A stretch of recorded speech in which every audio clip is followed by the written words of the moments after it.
అందరికీ నేనైతే టమాటా పచ్చడి చేస్తున్నా. కొంచెం పచ్చిమిర్చి, కొత్తిమీర, చింతపండు, 2-3 వెల్లుల్లిపాయలు, టమాటాలు, కొంచెం జీలకర్ర, సింపుల్గా ఇవి వేసుకొని టమాటా పచ్చడి చేసుకున్నాం.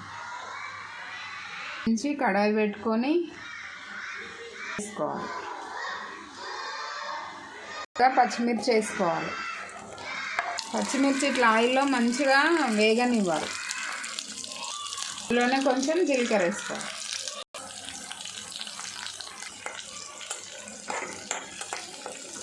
ఇట్లా పచ్చిమిర్చి మంచిగా ఇట్లా వేగిన తర్వాత దీంట్లో కొత్తిమీర వేసుకోవాలి. కొత్తిమీర వేసేసుకోవాలి.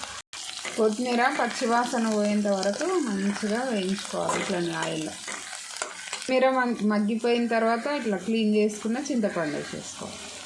ఇందులోనే టమాటా ముక్కలు వేసేసుకోవాలి. వేసుకొని మంచిగా కలుపుకోవాలి. ఇట్లా కొంచెం అంతా పసుపు వేసుకోవాలి.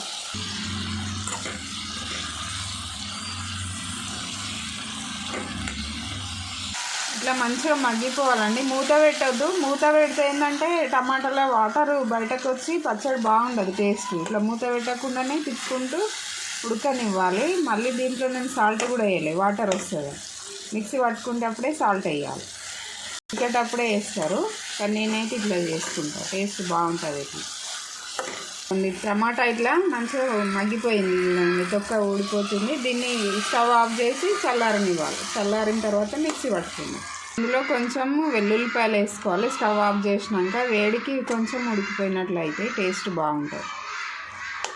చల్లగా అయిపోయిందండి. మిక్సీ వేసుకుందాము. కొంచెం ఉప్పు వేసుకుందాం.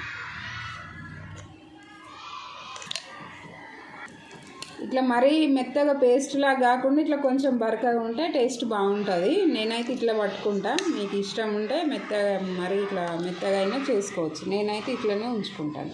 సరేనా అండి. ఇప్పుడు పోపు పెట్టుకుందాం. వేసుకున్న కడాయిలోనే కొంచెం ఆయిల్ వేసుకోవాలి.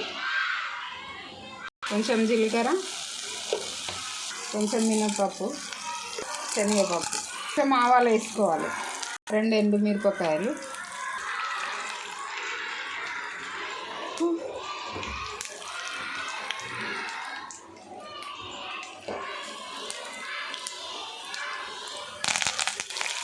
కొంచెం అంతా పసుపు వేసుకోవాలి. ఇట్లా పోపు మంచిగా వేగిన తర్వాత దీంట్లో పచ్చడి వేసేసుకోవాలి. అంతేనండి. టమాటా పచ్చడి నాకైతే చాలా ఇష్టం. ఇది నోరు కొంచెము టేస్ట్ బాగాలేనప్పుడు, జ్వరం వచ్చినప్పుడు ఇట్లా చేసుకొని తింటే బాగుంటుంది. నాకు కూడా కొంచెం నోరు బాగాలేదని ఇట్లా చేసుకున్నా.